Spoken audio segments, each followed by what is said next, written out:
अल्लाह भला करे हमारे सियासी लीडरों का, जिन्होंने हमें कभी बोर नहीं होने दिया। आप पाकिस्तानी अवाम और मीडिया को छोड़ें, आलमी सतह पर जितनी किताबें पाकिस्तान पर लिखी गई हैं, शायद दुनिया के किसी और मुल्क पर ना लिखी गई हों। आप लंदन, न्यूयॉर्क के किसी बड़े बुक स्टोर में दाखिल हों, आपको पाकिस्तान पर दर्जनों बेस्ट सेलर कुतब मिल जाएंगी। दुनिया भर के सहाफ़ी पाकिस्तान में चंद बरस गुजारते हैं और वापस जाकर पाकिस्तान के बारे में ऐसी गर्म और मिसालेदार किताबें लिखते हैं कि वो बरसों बिकती रहती हैं। अक्सर गैर मुल्की सहाफ़ी कहते थे कि पाकिस्तानी शायद दुनिया की वो वाहिद कौम है जिसका बच्चा बच्चा सियासी है और सियासत पर गुफ्तगू करना पसंद करता है, बल्कि रोज़ाना एक दूसरे से सियासतदानों के नाम पर फड्डा डालकर बैठा होता है। लिहाजा इनके पास लिखने के लिए बहुत मवाद होता है। जो बड़े बड़े इदारे और लोग पाकिस्तान में मैटर करते हैं, वो इन गैर मुल्की सहाफ़ियों के साथ खुलकर बात भी करते हैं, उन्हें सब मालूमात देते हैं, लेकिन पाकिस्तानी सहाफ़ियों को न रसाई दी जाती है, ना उनके साथ अंदरूनी ख़बरें शेयर होती हैं। आप तसव्वुर करें कि इस मुल्क में हर वक्त ऐसा तमाशा लगा रहता है कि दुनिया भर के सहाफ़ी इससे मुस्तफ़ीद होते हैं।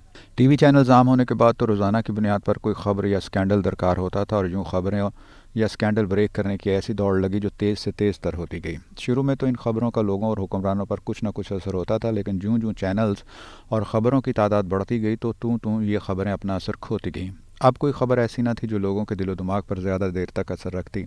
सुबह की खबर दोपहर तक भुला दी जाती तो दोपहर वाली किसी को शाम तक याद न रहती, और शाम की खबर का किसी को सुबह तक पता न होता कि वो कहाँ गई। इस धमा चौकड़ी का ज़्यादा फ़ायदा हुक्मरानों और सियासतदानों को हुआ, जिनके बारे में ब्रेक किए गए सब स्कैंडल्स किसी नतीजे पर पहुँचे बगैर ही ख़त्म होते गए।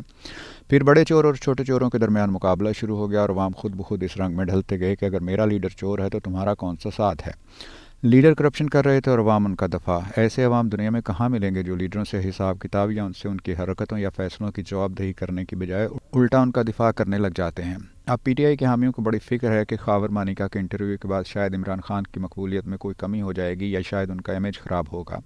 मुझे इस बात पर वाकई बहुत हंसी आती, क्योंकि इस मुल्क में कब किस लीडर का इमेज ख़राब नहीं हुआ है। इमेज ख़राब होने के बाद ही नवाज़ शरीफ चौथी दफ़ा वज़ीर आज़म बनने वाले हैं। जरदारी साहब $60 मिलियन मनी लॉन्ड्रिंग इल्ज़ाम के बाद भी सदर पाकिस्तान बन गए थे। इमरान खान भी बहुत से स्कैंडल्स और ख़बरों के बाद मुल्क के वज़ीर आज़म बने थे, और ख़ावर मानिका के इंटरव्यू के बाद वो मज़ीद पॉपुलर होंगे।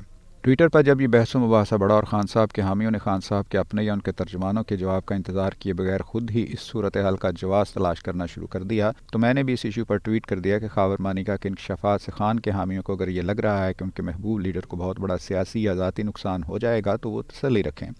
ऐसा कुछ नहीं होगा, बल्कि खान की मकबूलियत बढ़ेगी। इस मुल्क में ज़ाती किरदार, अखलाकियात, करप्ट लीडर या करप्शन के इशूज़ पर अवाम वोट डालते हैं, ना उन्हें इन स्कैंडल से कोई फ़र्क पड़ता है, उल्टा वो चस्के लेते हैं। अगर फ़र्क पड़ता होता तो इमरान खान पहले तो वज़ीर आज़म न बनते, या आज इन तमाम बातों के बावजूद वो इतने मकबूल ना होते और नवाज़ शरीफ चौथी मरतबा वज़ीर आज़म न बन रहे होते। जरदारी साहब $60 मिलियन की मनी लॉन्ड्रिंग के बावजूद सदर ममलकत बन गए। इस कौम को लीडरों की माली, करप्शन या अखलाकी किरदार जैसी मामूली बातों से कोई फ़र्क नहीं पड़ता। ये तो इतनी सखी कौम है कि जिन पर अखलाकी या माली इल्ज़ामात लग रहे हों, ये इन सियासी लीडरों से सख्त सवालात पूछने या उनके जवाब का इंतज़ार किए बगैर उल्टा खुद ही उनका दफ़ा शुरू कर देती है। ये कौम अपने लीडरों के दिफा में ऐसी वजाहतें गढ़ लेती है जिसका इस लीडर को खुद भी इल्म नहीं होता। यकीनन वो सियासी लीडर ये वजाहतें सुन और पढ़ कर कह लगाता होगा। ये लक्कड़ हज़म पत्थर हज़म वाली कौम है। बहुत बड़ा जिगर और दिल है इस कौम का, बस लुटेरा अपनी पसंद का हो। इसलिए ट्विटर पर ऐसे धूल ना उड़ाएं, ना खुद को थकाएं। शायद एक आध दिन मजीद ये तमाशा होगा, फिर नया मदारी होगा और नए तमाशाई। शुगली लीडर और शुगली वहाँ, वो गाना याद आ गया, मुझे मस्त माहौल में जीने दे। दूसरी तरफ आप ज़रा ख़ावर मानिका का ज़र्फ़ मुलाहिज़ा करें। मैं एक एस्ट्रोलॉजर का इंटरव्यू सुन रहा था कि बुशरा बीबी और ख़ावर मानिका उनके पास इमरान खान का जायचा बनवाने आए थे, और उनका ज़ोर इस सवाल पर था कि वो वज़ीर आज़म बनेंगे या नहीं। उसने अपने हिसाब किताब से उन्हें बताया कि वो वज़ीर आज़म बनेंगे, जिसके बाद इसी जायचे की बुनियाद पर बुशरा बीबी ने इमरान खान को ये बताया कि उनके मौक्किलीन उन्हें ये बता रहे हैं कि वो वज़ीर आज़म बनेंगे, लेकिन उन्हें इस ख़ानदान में शादी करना पड़ेगी। बाकी जो कुछ हुआ इसमें ख़ावर मानिका बाकायदा पार्टनर है, और आज वो महज ये नहीं कह सकता कि उसे किसी बात का इल्म न था या वो मजलूम था। इमरान खान जब वज़ीर आज़म बने तो यही ख़ावर मानिका और उसका ख़ानदान ही पंजाब चला रहा था। ख़ावर मानिका के बेटे को मिलने वाले बड़े बड़े कॉन्ट्रैक्ट्स की बातें सामने आ रही थीं।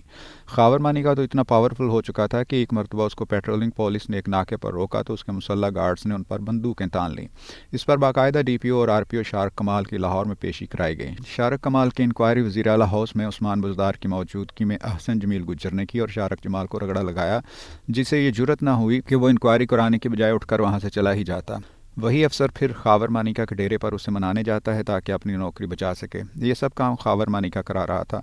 जब DPO पाकपतन रिजवान गोंदल से मानिका ख़ानदान नाराज़ हुआ तो ये फैसला हुआ कि उसे पंजाब से लेकर वफाक तक किसी जगह दोबारा पोस्टिंग नहीं मिलेगी।